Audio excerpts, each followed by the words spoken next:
So what's up wrestle fans, welcome to wrestle X bulletin. तो guys welcome है आपका wrestling updates के एक और नए वीडियो में। और रोज की तरह बिना टाइम वेस्ट किए बढ़ते हैं अपनी पहली अपडेट की तरफ।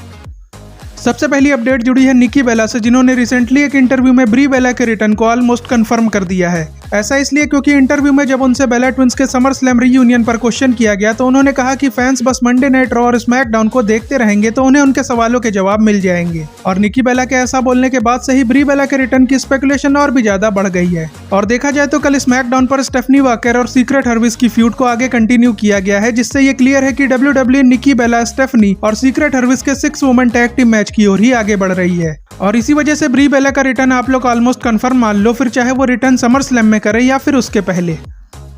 नेक्स्ट अपडेट रिलेटेड है आने वाली WWE की अनरियल सीरीज से, जिसके रिलीज होने के पहले ही कई सारे वेटरन्स और कई सारे WWE फैंस ने ट्रिपल एच के इस आइडिया को क्रिटिसाइज करना स्टार्ट कर दिया है। ऐसा इसलिए क्योंकि उनके हिसाब से इस सीरीज को देखने के बाद WWE में की फेब जैसी कोई भी चीज नहीं रह जाएगी और इससे फैंस का अट्रैक्शन WWE की स्टोरी लाइन में कम हो जाएगा, क्योंकि रियलिटी में तो सबको पता ही होगा कि बैक स्टेज सब कुछ नॉर्मल है। और इसी वजह से ये भी हो सकता है कि फैंस का इंटरेस्ट भी WWE देखने में कम हो जाए, जो कि काफी सही बात है, क्योंकि विंस अपने टाइम पर जितना हो सके उतना बिहाइंड द सीन्स वाली चीजों को बाहर आने से रोकते थे। तभी हम लोगों को अंडरटेकर और केन जैसे कैरेक्टर की स्टोरी में बिलीव हो गया था। बट ट्रिपल एच इसका एकदम उल्टा कर रहे हैं, जिसकी वजह से ट्रिपल एच का WWE अनरियल वाला आइडिया कई सारे लोगों को एकदम स्टूपिड लग रहा है। बाकी आप इस बिहाइंड द सीन्स वाली डॉक्यूमेंट्री के बारे में क्या सोचते हो, वो आप कमेंट करके जरूर बताना।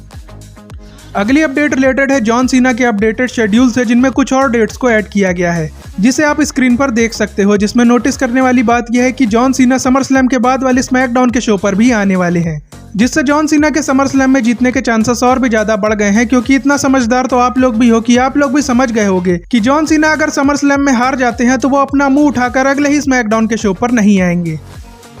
नेक्स्ट अपडेट रिलेटेड है सोलो सिकोवा और जेकब फाटू के स्टील केज मैच से, जिसे कल WWE ने समर स्लैम के लिए ऑफिशियल कर दिया था। और सच बताऊं तो स्मैकडाउन के कुछ टाइम पहले ही ये रूमर सामने आ गया था कि ये steel cage match SummerSlam में देखने को मिलेगा। बट अब इस मैच को लेकर ये भी रूमर सामने आ रहा है कि WWE इस मैच में एक और स्टिपुलेशन को ऐड करने वाली है। ऐसा इसलिए क्योंकि स्मैकडाउन के पहले जो रूमर आया था उसमें स्टील केज मैच के साथ साथ ब्लड वर्सेस ब्लड भी लिखा हुआ था, जिसकी वजह से ऐसा भी हो सकता है कि WWE सोलो सिकोवा और जेकब फाटू की इंटेंस राइवलरी की वजह से स्टील केज मैच में फर्स्ट ब्लड वाली स्टिपुलेशन को भी ऐड कर दे, जिसके बारे में तो हम लोगों को अगले स्मैकडाउन के शो पर ही क्लियर जानने को मिलेगा।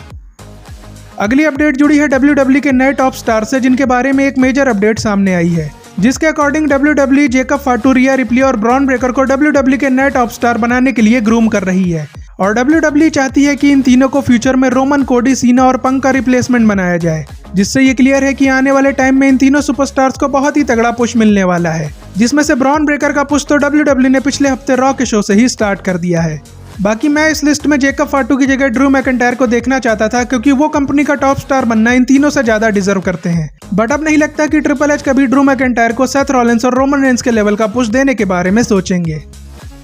अगली अपडेट रिलेटेड है सेथ रॉलिंस के समर स्लैम स्टेटस से, जिसके बारे में फाइटफुल सिलेक्ट ने ये अपडेट शेयर की है कि सेथ रॉलिंस समर स्लैम में बेकी लिंच को सपोर्ट करने के लिए आने वाले हैं। और सेथ रॉलिंस खुद ही ये क्लियर कर चुके हैं कि अभी तक उन्होंने अपनी नी का MRI स्कैन नहीं कराया है, जिसकी वजह से उन्हें नहीं पता कि उन्हें ठीक होने में कितना टाइम लगेगा। और सेथ की इन्हीं सब बातों से सेथ रॉलिंस की इंजरी पर फैंस ने शक करना स्टार्ट कर दिया है। ऐसा इसलिए क्योंकि सेथ रॉलिंस जैसे मेन इवेंट लेवल के सुपरस्टार को, जो WWE की एक मेजर स्टोरी लाइन का पार्ट है, उसके इंजर्ड होने पर WWE इतना शांत क्यों बैठी है। क्योंकि आप भी सोचो, अगर सेथ को सीरियस इंजरी हुई होती तो WWE खुद ही सेथ का जल्द से जल्द ट्रीटमेंट कराने के बारे में सोचती। बट यहाँ पर तो देखकर ऐसा लग रहा है कि WWE को SNME के बाद कोई फर्क नहीं पड़ रहा है कि सेथ रॉलिंस के साथ क्या हुआ है, जिसकी वजह से ऐसा हो सकता है कि यह सब सेथ रॉलिंस के प्लान का ही हिस्सा हो। क्योंकि ऐसे तो सेथ को पता है कि उनकी दुश्मनी रोस्टर पर इतने सारे सुपरस्टार से हो चुकी है कि वो अगर कैश इन को ट्राई करते हैं तो उन्हें रोकने कोई ना कोई आ ही जाएगा, जिससे बचने के लिए हो सकता है कि सेथ रॉलिंस ने ये मास्टर प्लान बनाया हो। और क्या पता WWE ने सेथ रॉलिंस के जिस प्लान बी के बारे में टीज किया था वो प्लान बी और कुछ नहीं बल्कि ये इंजरी वाला एंगल हो। और इस प्लान में ये हो सकता है कि जिस तरह से सेथ रॉलिंस ने रेसलमेनिया में कैश इन करके सबको शॉक कर दिया था, उसी तरह से सेथ रॉलिंस समर स्लैम में कैश इन करके सबको शॉक कर दे, जिसके बाद ये मोमेंट रेसलमेनिया की हेस्ट ऑफ द सेंचुरी वाले मोमेंट की तरह समर स्लैम का प्रैंक ऑफ द सेंचुरी वाला मोमेंट बन जाए, जो अगर समर स्लैम में सच हो जाता है तो भाई मजा ही आ जाएगा। क्योंकि इसके बाद सेथ रॉलिंस को फैंस के इमोशन के साथ खेलने की वजह से काफी तगड़ी हेट मिलेगी, जो सेथ रॉलिंस को WWE का टॉप हील बनाने में काफी ज्यादा मदद करेगी। इसी वजह से इस सिनेरियो के सच होने की पॉसिबिलिटी भी काफी ज्यादा है। बाकी ये सच होता है या फिर नहीं, ये तो हम लोगों को समर स्लैम में ही देखने को मिलेगा। अब बढ़ते हैं अपनी फाइनल अपडेट की तरफ जो जुड़ी है ब्रॉक लेसनर से, जिनके बारे में उनके पुराने राइवल ने एक मेजर अपडेट शेयर की है। तो हुआ कुछ ऐसा है कि UFC hall of famer Daniel Cormier, जो अभी यूएफसी में कमेंट्री भी करते हैं, उनसे जब डब्ल्यूडब्ल्यू में ब्रॉक लेसनर के साथ 1-on-1 मैच करने की पॉसिबिलिटी के बारे में पूछा गया तो उन्होंने क्या आंसर दिया है वो आप स्क्रीन पर देख सकते हो,